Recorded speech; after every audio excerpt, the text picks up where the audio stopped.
Hi friends, നമ്മുടെ പുതിയ വീഡിയോയിലേക്ക് എല്ലാവർക്കും സ്വാഗതം. നമ്മുടെ ഇന്നത്തെ വീഡിയോ എന്ന് വെച്ചാൽ ഒരു 3 മെഷീൻസിൻ്റെ ഡീറ്റെയിൽസ് പറയാനാണ്. ടേബിൾ ടോപ്പ്, അതുപോലെ തന്നെ അംബ്രല മെഷീൻസ്, പിന്നെ നമ്മുടെ പവർ മെഷീൻസ്, അതായത് ജാക്ക്, ജുക്കി, ഉഷ, സിംഗർ അതുപോലെയുള്ള മെഷീൻസിൻ്റെ ഡീറ്റെയിൽസാണ് നമ്മൾ ഈ വീഡിയോയിലൂടെ ഷെയർ ചെയ്യുന്നത്. ഓക്കെ, നമുക്ക് ഫസ്റ്റ് ടേബിൾ ടോപ്പ് മെഷീൻ തന്നെ നോക്കാം. ഇപ്പോൾ ടേബിൾ ടോപ്പ് മെഷീൻ അല്ലെങ്കിൽ ഫാഷൻ മേക്കർ എന്ന് പറഞ്ഞ ഈ ചെറിയ മെഷീൻ്റെ ഉപയോഗം എന്താണെന്ന് വെച്ചാൽ, നമുക്ക് വീട്ടിലിരുന്ന് സ്റ്റിച്ച് ചെയ്യുന്നവർക്കുള്ള മെഷീനാണ് ഈ ടേബിൾ ടോപ്പ് മെഷീൻ.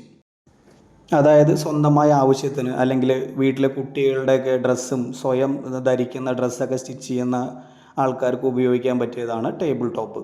അതിലാകുമ്പോൾ നമുക്ക് കുറച്ചധികം ഡിസൈൻസ് ഒക്കെ ഉണ്ടാവും. അതായത് 3-4 ഡിസൈൻസ്, 10-12 ഡിസൈൻസ് ഒക്കെ വരുന്നത് ഉണ്ടാവും.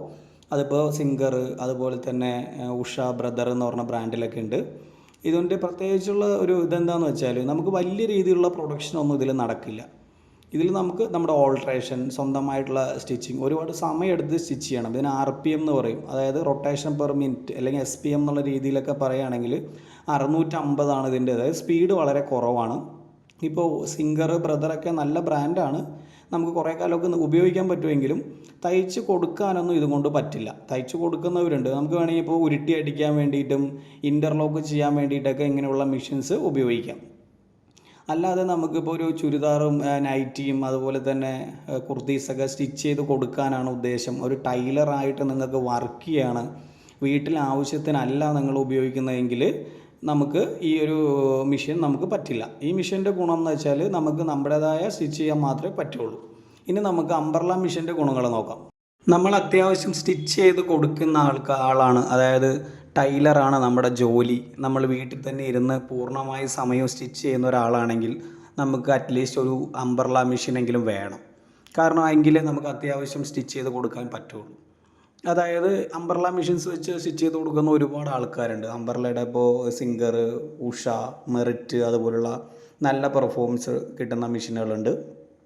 ഈ മെഷീന് ചവിട്ടി തയ്ക്കുന്നവരുണ്ട്. ഇപ്പോൾ ഒരുപാട് ആൾക്കാർ മോട്ടർ വെച്ചാണ് തയ്ക്കുന്നത്. ഇതിൽ നമുക്ക് ഒരുപാട് സ്പീഡൊന്നും കിട്ടില്ലെങ്കിലും അത്യാവശ്യം ലേഡീസൊക്കെ സ്റ്റിച്ച് ചെയ്യുന്നതിൻ്റെ അതിൻ്റേതായ ഒരു പെർഫോമൻസ് ഈ മെഷീനിൽ കിട്ടാറുണ്ട്. എങ്കിലും നമുക്ക് ഇതിൽ പമ്പിങ് ഇല്ലാത്ത മെഷീനാണിത്. നമ്മളിതിൻ്റെ എല്ലാ ഭാഗത്തും കറക്റ്റായിട്ട് ഓയിലൊക്കെ ഇട്ട് കൊടുത്താലാണ് നമുക്ക് നല്ല രീതിയിൽ ഇതിൻ്റെ പെർഫോമൻസ് കൊണ്ട് നടക്കാൻ പറ്റുള്ളൂ. അതുപോലെ ഇതിൻ്റെ ടേബിളിൻ്റെ നീളവും വീതിയൊക്കെ നമുക്കൊരു ചെറിയ ഇതാണ്, അതായത് പവർ മെഷീൻ്റെ അത്രയും ഉണ്ടാവത്തില്ല. പിന്നെ അതുപോലെ ഞാൻ നേരത്തെ പറഞ്ഞ പോലെ എല്ലായിടത്തും ഓയിൽ ഇട്ട് കൊടുക്കണം. പിന്നെ നമുക്ക് കണ്ടിന്യൂസ് ഇരുന്ന് അടിക്കാനൊക്കെ പറ്റുമെന്ന് വെച്ചാൽ, നല്ല കണ്ടീഷനുള്ള മെഷീനാണെങ്കിൽ അങ്ങനെ നമുക്ക് ചെയ്തെടുക്കാൻ പറ്റുള്ളൂ. എന്നാലും അത്യാവശ്യം കുഴപ്പമില്ലാത്ത മെഷീനാണ്. ഇനി നമുക്ക് പവർ മെഷീൻ്റെ ഡീറ്റെയിൽസ് നോക്കാം. അതായത് നിങ്ങൾക്കൊരു പവർ മെഷീൻ, അതായത് ഒരു പവർ തയ്യൽ മെഷീൻ വാങ്ങിക്കാൻ കഴിയുമെങ്കിൽ നിങ്ങൾ അംബ്രല മെഷീനിലും ടേബിൾ ടോപ്പിലൊക്കെ എടുക്കുന്നതിൻ്റെ ആ പ്രഷർ, ആ ജോലിയുടെ ഭാരം നല്ലപോലെ കുറയ്ക്കാൻ പറ്റും. അതെങ്ങനെയാണെന്ന് വെച്ചാൽ, നമുക്ക് പവർ മെഷീൻ ആകുമ്പോൾ നമുക്ക് എത്ര സ്പീഡിൽ വേണമെങ്കിലും സ്റ്റിച്ച് ചെയ്യാൻ പറ്റും. വളരെ പെട്ടെന്ന് നമുക്ക് വർക്ക് തീർത്തെടുക്കാൻ പറ്റും പവർ മെഷീൻ യൂസ് ചെയ്യുകയാണെങ്കിൽ.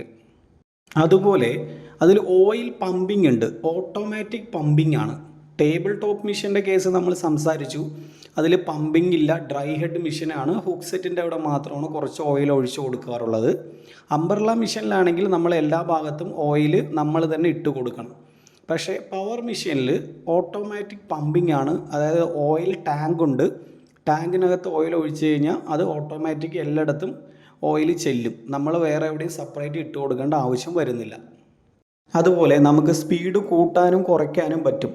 നിങ്ങളൊരു സാധാരണ ആദ്യമായിട്ടാണ് പവർ മെഷീൻ ഉപയോഗിക്കുന്നത്, അല്ലെങ്കിൽ ആദ്യമായിട്ടാണ് തയ്യൽ മെഷീൻ ഉപയോഗിക്കുന്നത്, നിങ്ങൾക്ക് ഇത്രയും സ്പീഡിൽ അടിക്കാൻ പറ്റില്ല, അതൊന്ന് അഡ്ജസ്റ്റ് ചെയ്യണമെന്ന് വെച്ചാൽ നിങ്ങൾക്ക് സ്പീഡ് സ്വയം കൺട്രോൾ ചെയ്ത്, അതായത് മെഷീനിൽ തന്നെ സ്പീഡ് കുറച്ച് സ്റ്റിച്ച് ചെയ്യാനുള്ള ഓപ്ഷനുണ്ട്. അതുപോലെ തന്നെ LED ലൈറ്റ് ഉണ്ടാവും. പിന്നെ ബോബി മൈൻഡറൊക്കെ മെഷീനിൽ തന്നെ അറ്റാച്ച് ആയിട്ട് വരും. അപ്പോൾ നമുക്ക് ഈസി ടു യൂസ് ആയിരിക്കും, പെട്ടെന്ന് വർക്ക് ചെയ്ത് തീർക്കാൻ പറ്റും. പിന്നെ നല്ലപോലെ ഓയിൽ ചേഞ്ചിങ്ങും മെഷീനൊക്കെ ക്ലീൻ ചെയ്താണ് യൂസ് ചെയ്യണമെങ്കിൽ വളരെ പെട്ടെന്ന് ഒരു കംപ്ലൈൻറ്റും വരില്ല, മാസങ്ങളോളം ഒരു കുഴപ്പമില്ലാതെ സ്റ്റിച്ച് ചെയ്യാൻ പറ്റും. അതുപോലെ കറണ്ട് ചാർജ് വളരെ കുറവ് മതി നമുക്ക് ഈ പവർ മെഷീന്. ഇൻവെർട്ടറിൽ നമുക്കിത് ഉപയോഗിക്കാം. കൂടാതെ അതിൻ്റെ ടേബിള് നല്ല വീതി നീളം ഉണ്ടാവും. നമുക്കിപ്പോൾ കുർത്തീസും അല്ലെങ്കിൽ വല്ല ലെഹങ്കയൊക്കെ സ്റ്റിച്ച് ചെയ്യണമെങ്കിൽ പോലും നല്ല സൗകര്യത്തോടു കൂടി തന്നെ ഇരുന്ന് സ്റ്റിച്ച് ചെയ്യാൻ പറ്റുന്ന നല്ല നീളവും വീതിയുള്ള ടേബിളാണ് ഇതിൽ വരുന്നത് പവർ മെഷീനിൽ. അതിപ്പോൾ വീഡിയോയിൽ ഇപ്പോൾ നമ്മൾ ജിന്നാണ്, അതൊരു പവർ മെഷീൻ്റെ ഫീൽ നിങ്ങൾക്ക് കാണിക്കാൻ വേണ്ടി ചെയ്തതാണ്. ജിന്നിൽ മാത്രമല്ല, ജാക്ക് അതുപോലെയുള്ള എല്ലാ ബ്രാൻഡിലും ടേബിൾ നല്ല നീളവും വീതിയും വരുന്നുണ്ട്. ഇനി അല്ല നിങ്ങൾ ഇതുപോലുള്ള പവർ മെഷീൻ ഉപയോഗിക്കുന്ന ഒരാളാണ്, ഇതിനേക്കാൾ കുറച്ചും കൂടി അപ്ഡേറ്റഡ് വേണമെന്നുണ്ടെങ്കിൽ ഓട്ടോ കട്ടറുള്ള മെഷീൻ ഉണ്ട്. ഇപ്പോൾ ഇറങ്ങിയതല്ല, മലയാളത്തിൽ നമ്മളിപ്പോൾ പറയണമെന്നേ ഉള്ളൂ. അതായത് ട്രിമ്മിംഗ് ഉള്ള മെഷീൻ, പുറകോട്ട് ചവിട്ടി കഴിഞ്ഞാൽ നൂല് ഓട്ടോമാറ്റിക് കട്ടാവും. അപ്പോൾ ഇങ്ങനെ കുറച്ച് കാര്യങ്ങളൊക്കെയാണ് പവർ മെഷീൻ്റെ പ്രത്യേകതകൾ, ഇതിൻ്റെ ഗുണങ്ങൾ. എല്ലാ മെഷീനും ഗുണമുള്ള മെഷീൻ തന്നെ, ഓരോരുത്തരുടെ വർക്കിനനുസരിച്ചിട്ട് നമ്മളൊന്ന് ജസ്റ്റ് അതിനെ സെപ്പറേറ്റ് ആക്കി പറഞ്ഞു എന്ന് മാത്രമേ ഉള്ളൂ. കൂടാതെ നിങ്ങൾക്ക് ഈ മെഷീൻസൊക്കെ ആവശ്യമുണ്ടെങ്കിൽ നമ്മളെ കോൺടാക്റ്റ് ചെയ്യാവുന്നതാണ്. ജാക്ക്, ജുക്കി, ജിൻ എന്ന ബ്രാൻഡ് നമുക്ക് സെയിൽസ് ആൻഡ് സർവീസ് ഉള്ളതാണ്.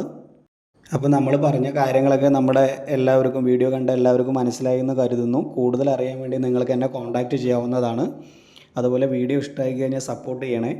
നിങ്ങളെല്ലാവരും ഉപയോഗിക്കുന്ന മെഷീൻ ഏതാണെന്നൊന്ന് ജസ്റ്റ് കമൻറ്റ് ചെയ്യണേ. അപ്പോൾ ഏറ്റവും കൂടുതൽ ഏത് മോഡലാണ്, എങ്ങനെയുള്ള മെഷീൻസാണ് ഉപയോഗിക്കണമെന്ന് നമുക്ക് എല്ലാവർക്കും അറിയാമല്ലോ. അപ്പോൾ വീഡിയോ കണ്ട എല്ലാവർക്കും വളരെ നന്ദി. താങ്ക്